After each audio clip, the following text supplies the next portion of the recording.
Hey guys, we got this 2010 Ford Focus in today. We'll be doing a press-in wheel bearing on the front. It's the same for both sides. First thing that we're gonna need, I guess I'll show you some tools that we're gonna be needing. I got a 32 millimeter axle nut socket, that's for this. 15, 16, 18, a 15 mil flex, and then a 19 mil. Also have an 8 mil socket on a ratchet. A little, you could use like a flathead screwdriver or something. That's just for a connector. Some silicone spray, and then a dead blow hammer. This is optional for the strut. I'll show you that in a minute. Hammer and a chisel, or an air hammer with a chisel bit. And then over to the bench, we've got just a regular hammer. We've got a chisel that's sort of flattened, 90-degree pick, snap ring pliers, and also some needle nose pliers that are like adjustable. You could use regular pliers if you want, but and then maybe some brake cleaner, parts cleaner, some penetrating oil, and then I just got like this bore brush and a regular brush on a drill.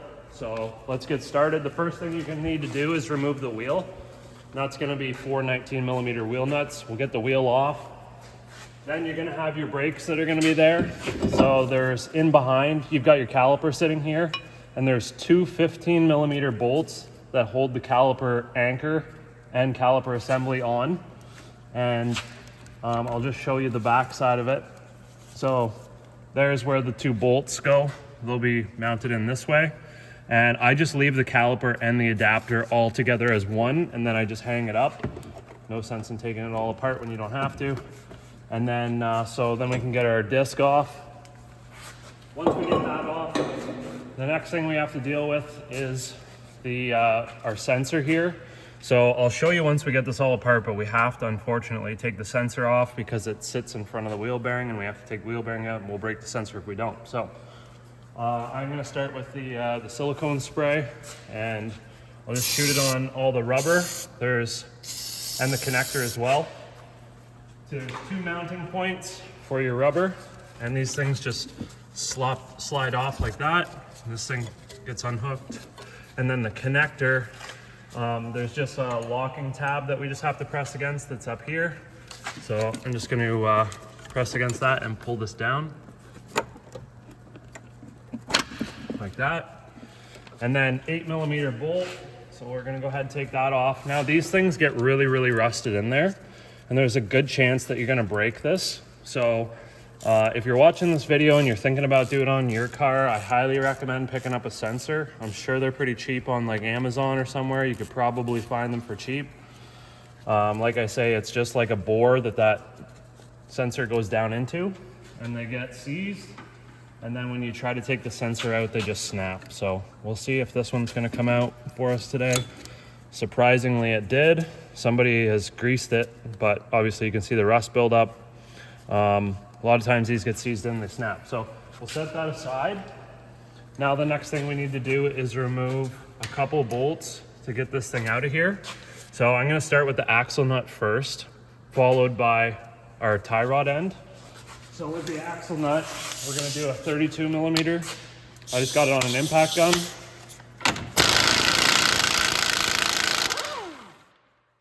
Make sure that it's free and not stuck in there. And then once we do that, we're gonna switch it up and go over to this. I guess this side, somebody has changed that out. It should be a 16 from the factory, but I guess somebody's made it a 17. So let's get this nut off and we'll get this tie rod end off. Now, once we get that nut off, we can just give the knuckle a little hit with the hammer to shock it to get this to come loose. Don't hammer on the top of that stud or you'll mushroom it out and destroy the threads. So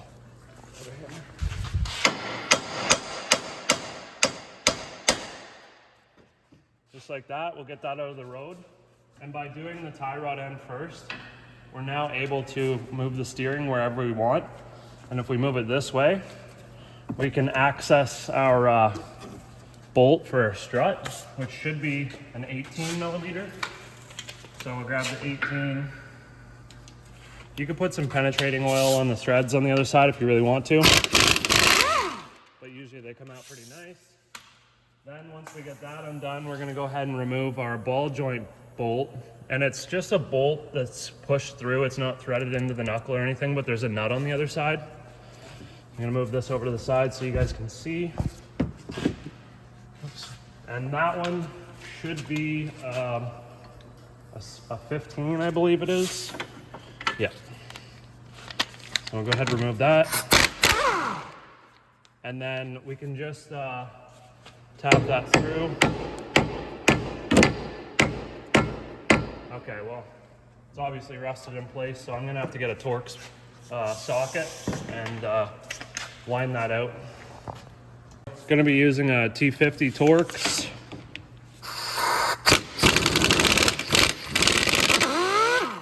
So I got that free now. I'm gonna try to just give it a little tap. Beauty. Now on the back side of that knuckle, it's actually split, and I'll stick a light under here so you can see what I'm talking about. But yeah, you can see that if I move the knuckle, I can actually use my air hammer with the chisel bit to spread it open, and that's gonna help release the tension and allow the ball joint to drop down.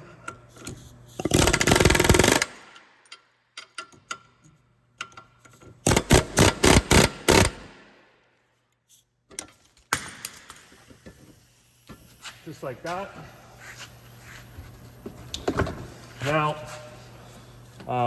once we get this out, we can push our axle out, and just trying to think of which way we got to go with this.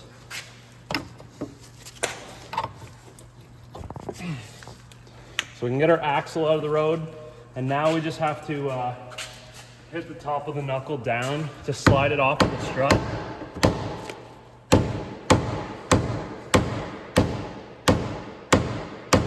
Now it's also a pinch design just like the bottom, so I'm gonna hit it with the air hammer and see if I can get it to spread a little bit. Might help it come off.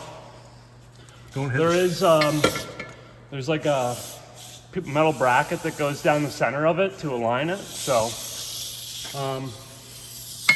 I might not actually be able to get in there. My chisel isn't wide enough, so I'm just gonna have to muscle this one out.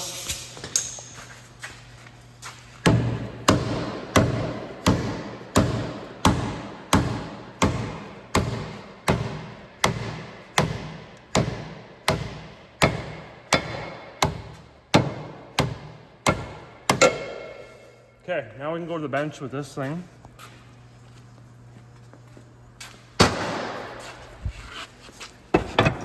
And what I want to do is just tap on this snap ring. Oops. And I need my hammer. All right, so we're just going to try to just tap this around. And I'm only doing this because it's rusty and it shocks the snap ring to hopefully loosen it.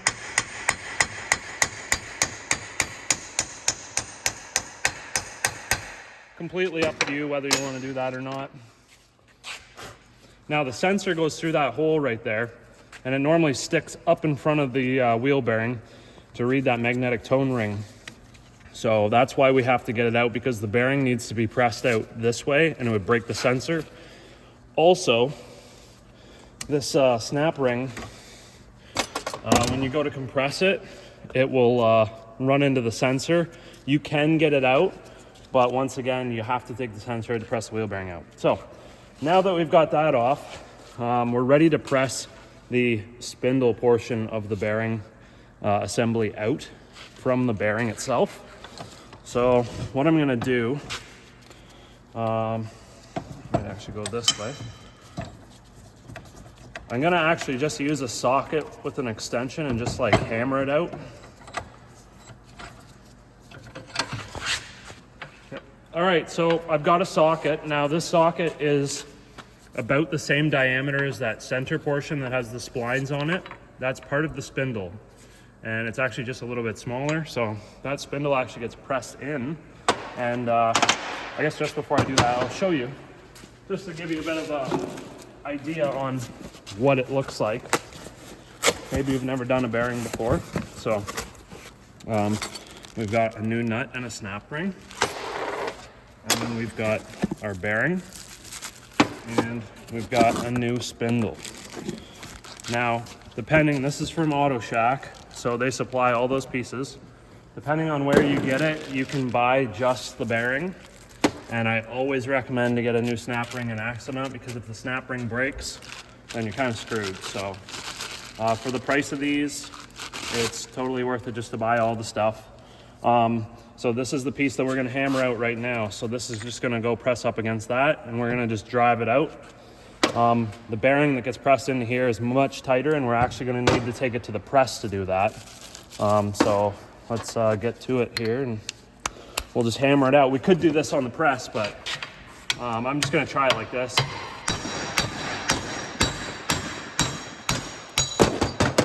Simple as that. Now, what we need to do is go over to the press, and we're actually gonna press this thing out. Like I say, the bearing needs to go out this way. There's a lip that overhangs that the bearing bottoms out against when it gets pressed in. So you will notice that this bearing it's a directional bearing. It needs to go in a certain way for the ABS. One side is black and the other side is silver. So this is actually a magnet that the ABS sensor reads. And there's a bunch of different polarities, negative, positive, or north, south, all the way around it. And that's how it reads your wheel speed. So we can see that we need the magnet to be facing towards the inside of the car, or on this side, and then the silver side just goes towards the outside of the knuckle. So let's head over to the press. We'll get this thing set up and we'll press this thing out. Oh, I've got this thing set up. What we want to do is, you can see the distance between the wheel bearing face and basically right here. So we've got like a little bit of a distance right there, and we're gonna press the wheel bearing out until it comes flush with this and bottoms out. And I'm just setting it on here. I've got an aluminum plate, and I use aluminum because it's soft and it'll actually fold into the shape that I kind of want it. This is an awkward shape because right away it's curved and goes up. So it's very difficult to find a cup or something like that. If I had a bigger one of these to sit around this whole diameter, that would be ideal. But it doesn't sit in there very nice because it's curved right away. So I'm sure there's a special service tool from Ford that it's like a jig that this thing gets set up on, but I'm using what I got to work with. So piece of aluminum, we get this thing situated just like so. And I'm just looking to basically get this thing to break free and press the bearing down as far as it'll go until it bottoms out. I'm using these spacer pucks. They're like a seal installation kit, or for bushings and bearings. You can buy it on Amazon or AliExpress. Might throw a link in the description. They're fairly cheap. I think they're like under 200 bucks, and you get a full selection of different sizes. So you can see I've got some play there. That's perfect. I want it just enough so that it takes up as much diameter as I can, but at the same time it has to drop down through around here. So once I got that set up, I'm just gonna put a spacer in there so that I don't have to crank the press too much. And then we're gonna start pressing here. Get some tension on this thing.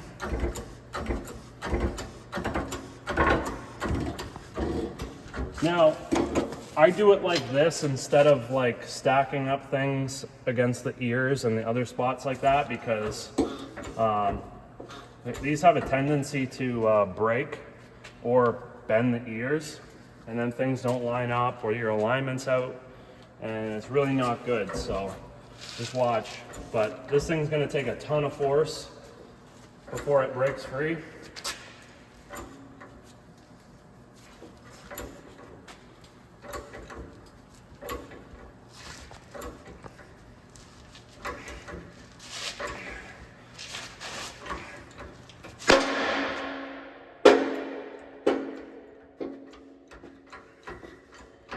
Okay, so there we go. It's now we're down pretty much all the way to the bottom. You just see how much force that is. This thick plate, I got 2 of them and one in the center, and it was bending the whole thing. I think we had maybe, I don't know, I didn't really pay attention, 15, 20 ton on it, something like that. So a lot of force. Now, that's what it did to that plate.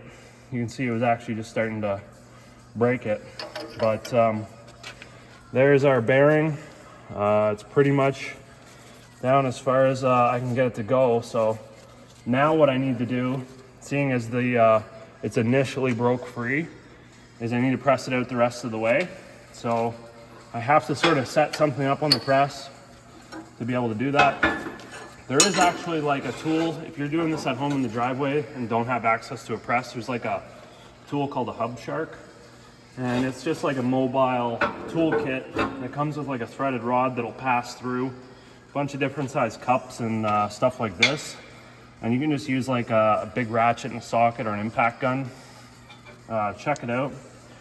But I mean, this thing took a ton of pressure to break. So yeah, completely up to you if you want to give that a shot or not.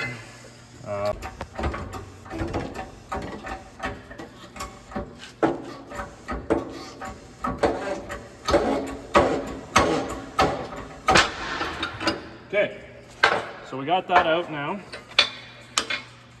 There you can see that lip that I was talking about that's on the inside there that the bearing presses, it bottoms out on. So we're gonna take this back to the bench and we're gonna clean down there, get all that crap out because we don't want anything between the bearing and the knuckle. We're also gonna clean this groove here that the snap ring sits in. We want good engagement with our snap ring. And we're also gonna clean this bore here where the sensor goes in because we want not only easy installation, but also for the next time, if for whatever reason you have to remove the sensor or whatever. So let's go clean it. Alrighty, I'm just gonna go ahead and clean all the rust off around here. Get down in there too, get all that grease and stuff out.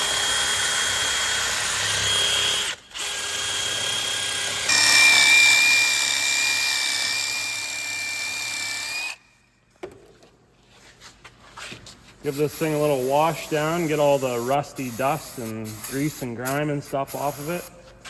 And then I'll actually just use a little bit of penetrating oil and sort of lube it up, which is gonna help prevent rust from coming back. But it's also gonna aid in installation and help the bearings slip into place.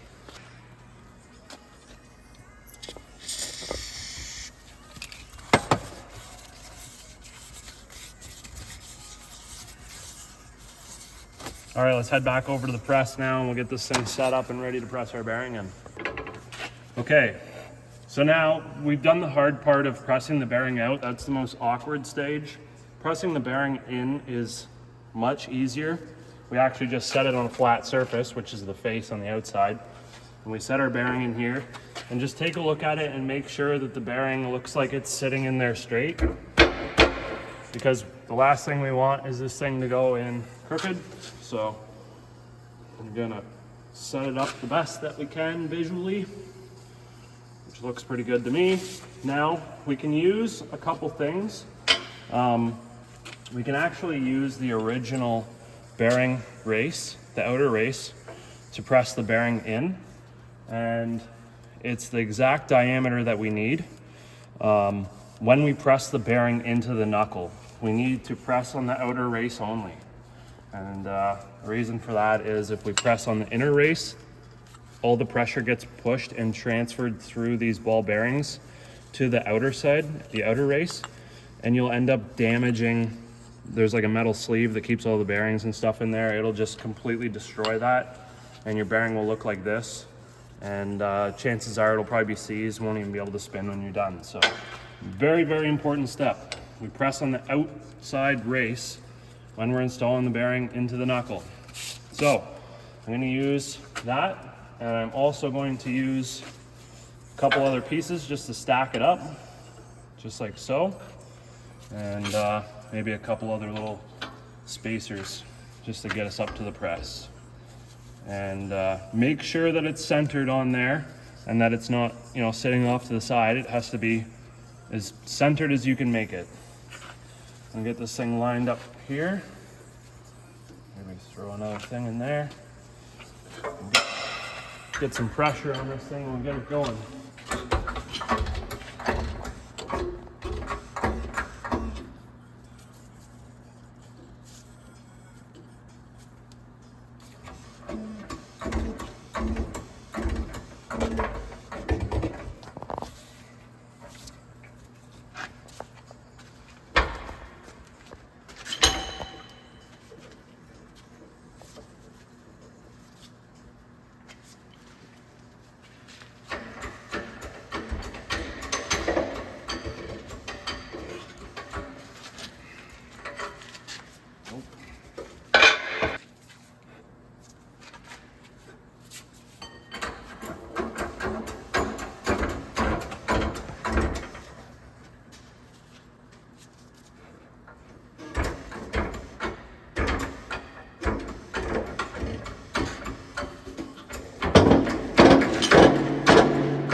All right, so if you're using a press, you'll know when it bottoms out, you'll feel it. It's just not gonna go anymore.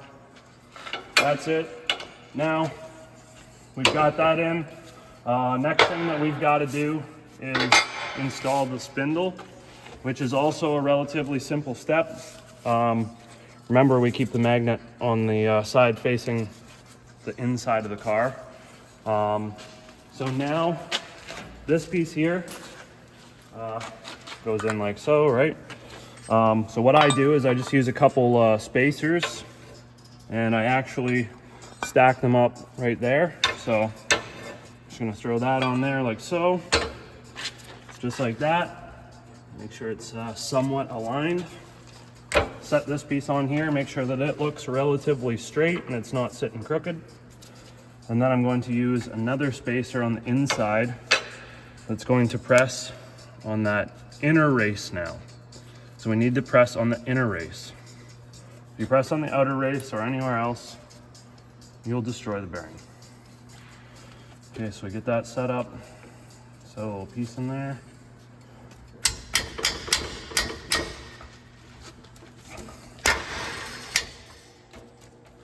Okay.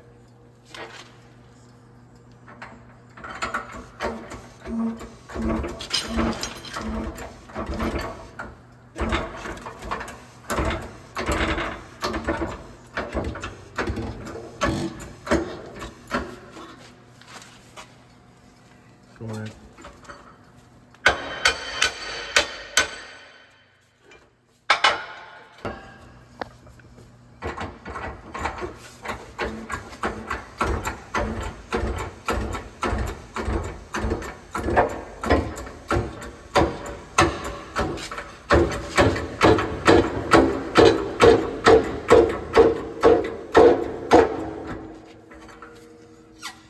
So press on like that.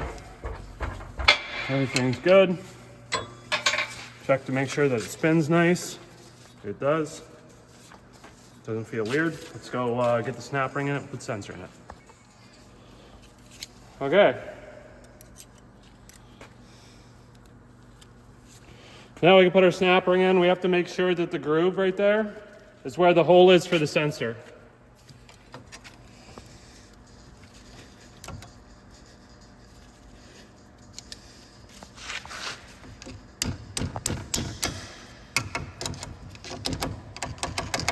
Okay, that's in. That's good. Now, go ahead and go install this onto the car.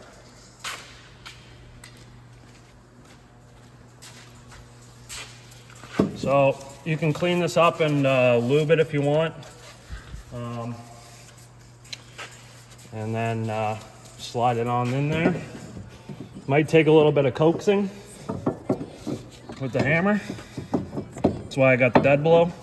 But you can see on the back side, there's like this piece here. It needs to slide into the slot on the back of the knuckle. So I gotta go get my dead blow hammer.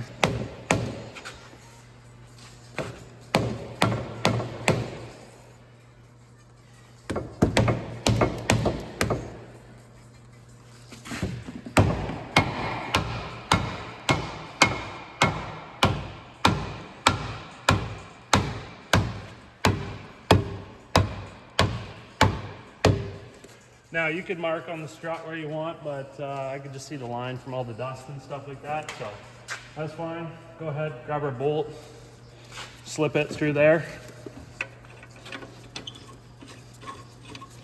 And just make sure that it does go through. And we can just tighten it down for now. We'll torque it afterwards.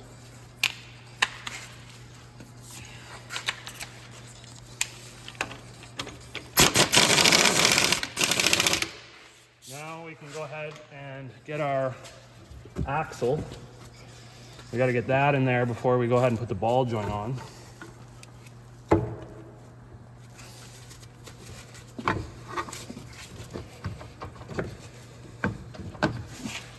And we'll wait to get the nut on in a second. So we can just push this down, and I should be able to get that in there.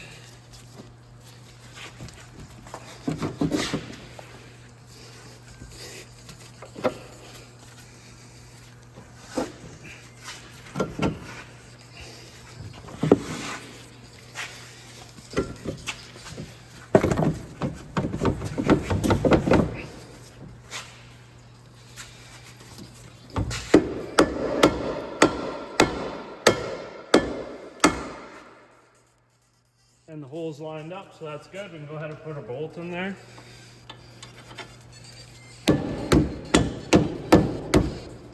And we'll put our nut on too.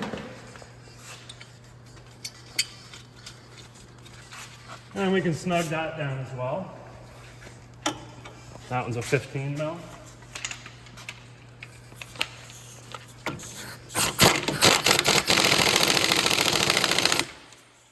And now we can go ahead and put our tie rod end on. And put that nut on there. Like I say, I'm pretty sure the factory nut is a 16, but this one's had outer tie rod ends done and it's a 17. So let me know in the comments what size the one is on your car if you have like a factory nut. I'm curious to know. Okay, now we can install our sensor. And it's a good time if you want to put some like lube on there. That's the time to do it.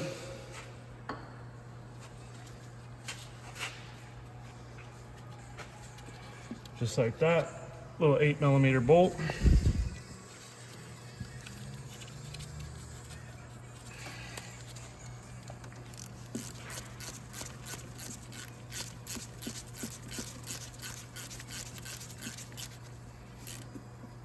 Doesn't have to be super tight, just snug. And we'll route that up now. The rubber, I just used the silicone spray once again. It's awesome. It works wonders for installing anything that's rubber. It makes it slippery. So just pops right in. You don't even have to fight it. And then this one goes around like this. And we can go ahead and plug this thing in. Just make sure it's connected. Everything looks good. We have no interference with anything.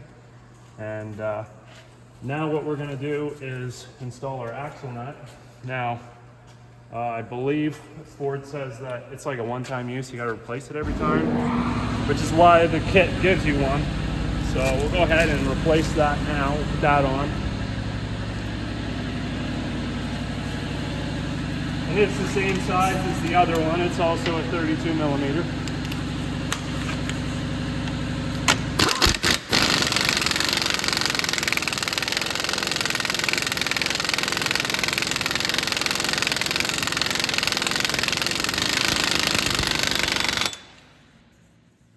Perfect. Now we can go ahead and I'll get you torque specs. We'll go over all the torque specs so that you have them. And then we can finish up putting the disc on with the caliper and the wheel. Yep, 199. Okay, so the spec for this thing is 199 foot-pounds. So what I'm gonna do, it says that you have to achieve torque in a continuous motion, meaning from the time you start to torque it to the time you finish torquing it, it has to be, you can't stop in between. So we're going to try to give this a shot here.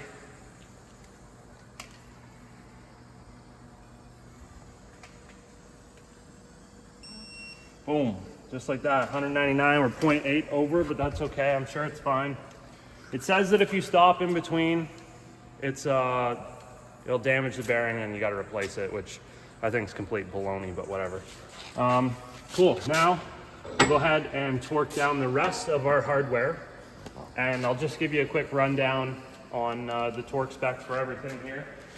So I also failed to mention that you can't have the weight of the vehicle on it when you're doing that torque procedure either. It needs to be completely unloaded. So that's why I stuck the bar in there. It actually like pressed the stud out a little bit, and I just like pushed it back in, so we're all good there. No harm, no foul. What you could do if you don't have a bar or something like that is put the brakes all back together and get an assistant to step on the brakes and try to hold it that way. Just hope it doesn't slip. So for our ball joint nut, that's gonna be 46 foot-pounds. Our strut bolt in the back, the 18 mil, that's 111 foot-pounds. The tie rod end is 26 foot-pounds. Axle nut, as we just watched, is 199 foot-pounds. When we get the brakes all on there are 2 anchor bolts. The big ones, the 15s that hold it to the knuckle, those ones are 92 foot-pounds. And then these other ones here that actually hold the caliper to the anchor, those are 21 foot-pounds. So those are all your torque specs for all the stuff that you see in this video. Oh yeah, this thing here is, I think it's like 9 Newton meters, which is like 80 inch-pounds. So yeah, I'm just gonna go ahead and snug all this stuff up, and then we'll get the rotor on it. All right, 26 for that one.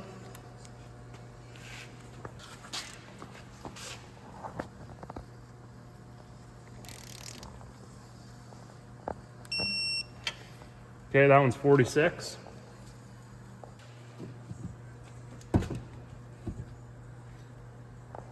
So this one's 111.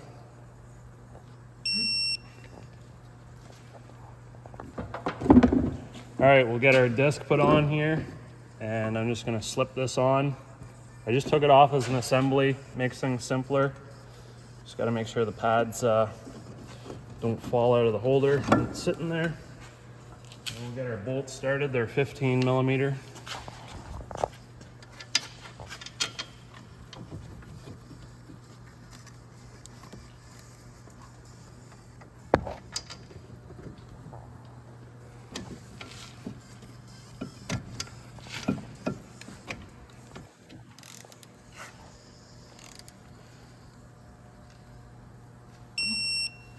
There's one. Sneak up here, get this other one.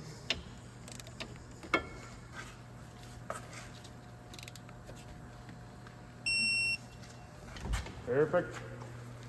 And then that's pretty much it. We'll throw our wheel on, get that torqued down.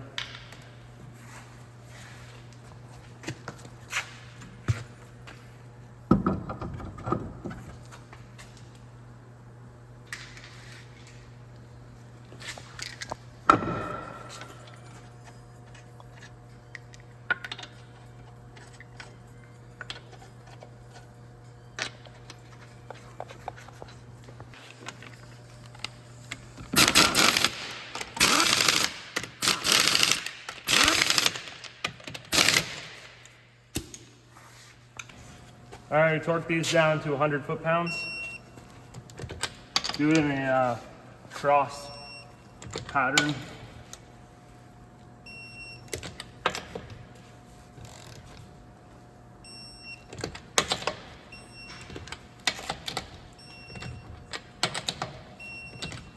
And always retorque your wheels after 100K, general rule of thumb. That's pretty much it for the video. If you have any questions, throw them down in the comment section below. I'd be glad to answer them. If you like the video, give it a thumbs up, subscribe for more content, and we'll see you in the next one.